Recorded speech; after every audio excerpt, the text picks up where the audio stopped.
2025 প্রায় শেষের পথে। শীতটাও বেশ জাঁকিয়ে পড়েছে। আমরাও বেরিয়ে পড়েছি প্রাকৃতিক সৌন্দর্য উপভোগ করতে।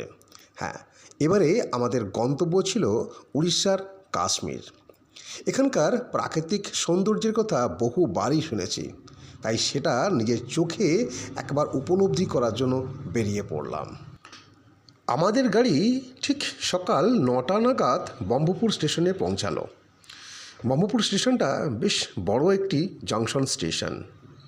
ফ্রুট ব্রিজ দিয়ে আমরা আস্তে আস্তে 1 নম্বর প্ল্যাটফর্ম থেকে 4 নম্বর প্ল্যাটফর্মের দিকে এগিয়ে এলাম।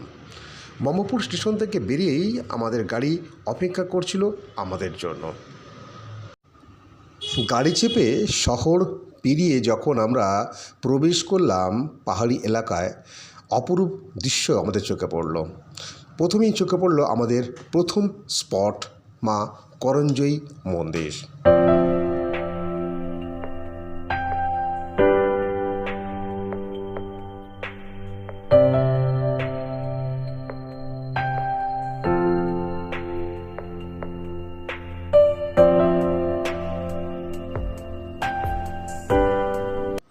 টেন্টুলিয়া পাহাড়ের উপর এই মন্দিরটি অবস্থিত। এই মন্দিরের পাশে আছে মাতারানীর মন্দির এবং একদম প্রবেশপথেই আছে গণেশজির মন্দির।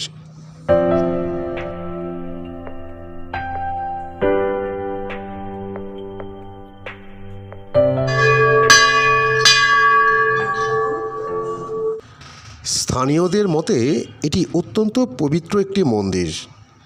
মূলত এখানে শক্তির পূজা হয়, তাই আমরাও ঘণ্টা বাজিয়ে শ্রদ্ধা জানিয়ে প্রবেশ করলাম মন্দিরে এবং শ্রদ্ধা ভরে মাকে প্রণাম করলাম।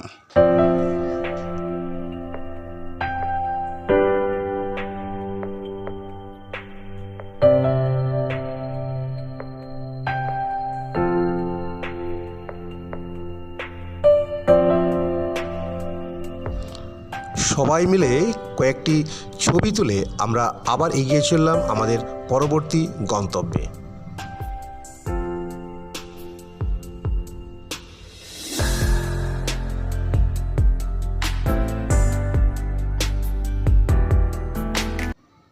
এখন আমরা খুন্টেশ্বরী মন্দিরে। এই মন্দিরটি অত্যন্ত পবিত্র একটি মন্দির এবং খুবই জাগ্রত। এটি 3টি দেবীর সমন্বয়ে গঠিত এই মূর্তি। এনারা হলেন মা সরস্বতী, লক্ষ্মী এবং কালী। শ্রদ্ধা ভরে আমরাও আমাদের শ্রদ্ধা অর্পণ করলাম মায়ের চরণে।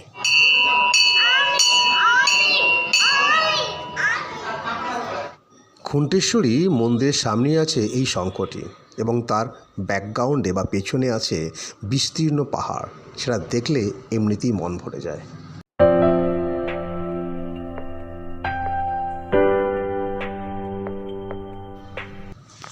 এরপর আমরা গেলাম ওয়াচ টাওয়ার এবং সিদ্ধেশ্বরী মন্দিরেতে। বর্তমানে এই মন্দিরটিকে খুব সুন্দরভাবে সংস্কার করা হয়েছে। নতুন রঙের কারুকার্য আমাদের চোখে পড়ল। দেখলাম মা সিদ্ধেশ্বরীকে। আস্তে আস্তে আমরা মন্দিরের মধ্যে প্রবেশ করলাম। মাকে দেখেই মন ভরে গেল। তার সাথে সাথে মন্দির গর্ভের এই যে কারুকার্য বা বিভিন্ন রঙের খেলা, এটা যেন মনকে আরও একটু প্রশান্তি দিল। মাকে শ্রদ্ধা জানিয়ে আমরা এগিয়ে গেলাম পরবর্তী দিকে। পাশে আছে 108টি শিবলিঙ্গ। এক নৈসর্গিক স্বাদ অনুভব করলাম। অসম্ভব সুন্দর লাগলো এই মন্দির, পাহাড় এবং এই বিশাল জলরাশিকে।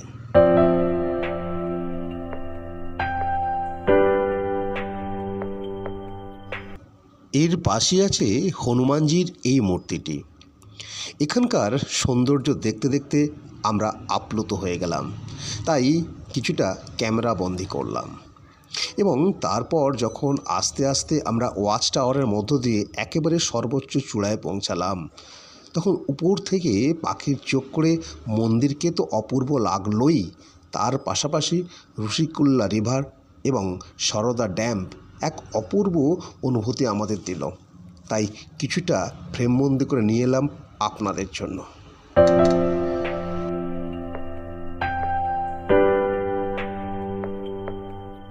সবুজ প্রকৃতি এবং গাছে ফোটা ফুল এবং সুন্দর এক পরিবেশের মধ্য দিয়ে আমরা ছুটে চললাম আমাদের পরবর্তী গন্তব্যে।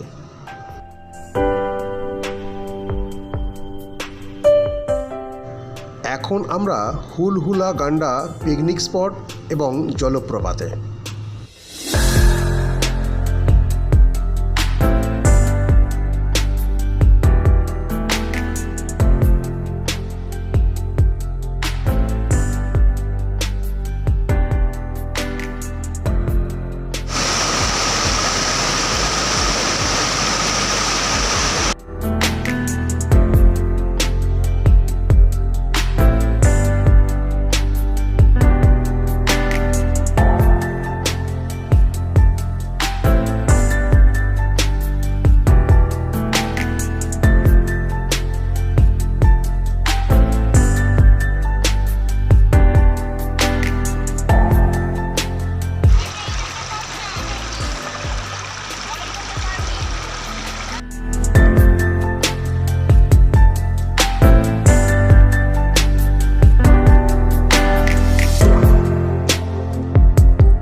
প্রকৃতির এক অপরূপ রূপের সাক্ষী হলাম। কখনো খুবই শান্ত, তো কখনো খুবই তীব্র, কখনো খুব মৃদু শব্দ, তো কখনো খুবই কলতান। প্রকৃতির এই রূপ দেখতে দেখতে আমরা নির্বাক। তারই মাঝে আমাদের চোখে পড়ল এই দৃশ্যটি। এটি নাকি রামচন্দ্রের পায়ের ছাপ। স্থানীয় লোকেরা এই পায়ের উপর জগন্নাথ, সুভদ্রা এবং বলরামের মূর্তি এঁকে পূজা করেন।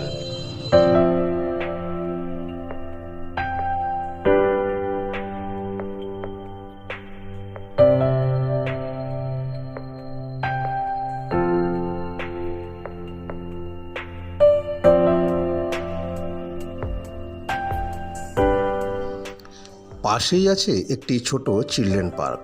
সেখানে শুধু বাচ্চারা নয়, বড়রাও মেতে উঠল। তার পাশে দেখলাম একটি শিব মন্দির। তারপর আমরা এগিয়ে চললাম আমাদের পরবর্তী গন্তব্যের দিকে।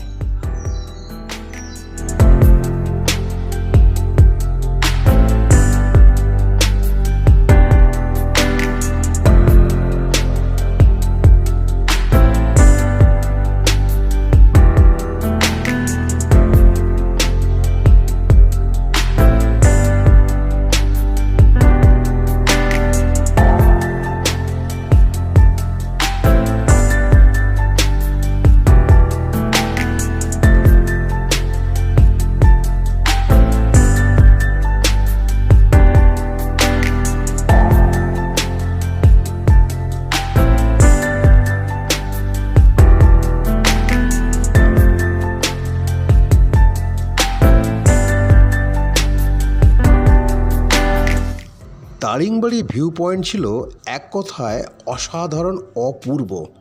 তবু আমরা বেশিক্ষণ সময় কাটাতে পারলাম না, কারণ আমাদের ড্রাইভার দাদা জানালেন যে এর পরবর্তী পয়েন্ট হচ্ছে সানসেট পয়েন্ট। তাহলে সূর্য থাকতে থাকতে যদি আমরা পৌঁছতে না পারি, তাহলে আসল রূপটা দেখতে পাবো না।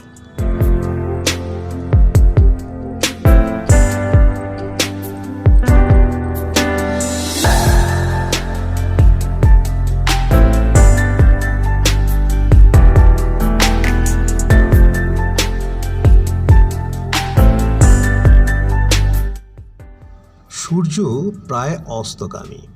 একেবারে পড়ন্ত বিকেলে আমরাও উপস্থিত হলাম সানসেট ভিউ পয়েন্টে। কালো কালো পাহাড়ের মাঝখান দিয়ে এক টুকরো সূর্য, সেখান থেকে বেরিয়ে আসা আলোয় সৃষ্টি হলো এক মায়াবী পরিবেশ। আমরাও সেই পরিবেশের মধ্যে কিছু ছবি, কিছু সেলফি তুলে নিলাম, আর আপনাদের জন্য নিয়ে এলাম এক মায়াবী দৃশ্য। দেখুন এবং উপভোগ করুন।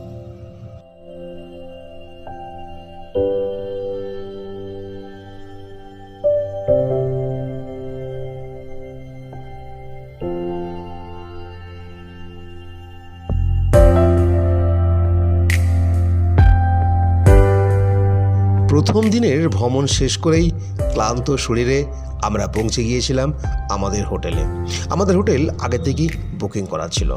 আমাদের হোটেলের নাম হোটেল হিল টপ।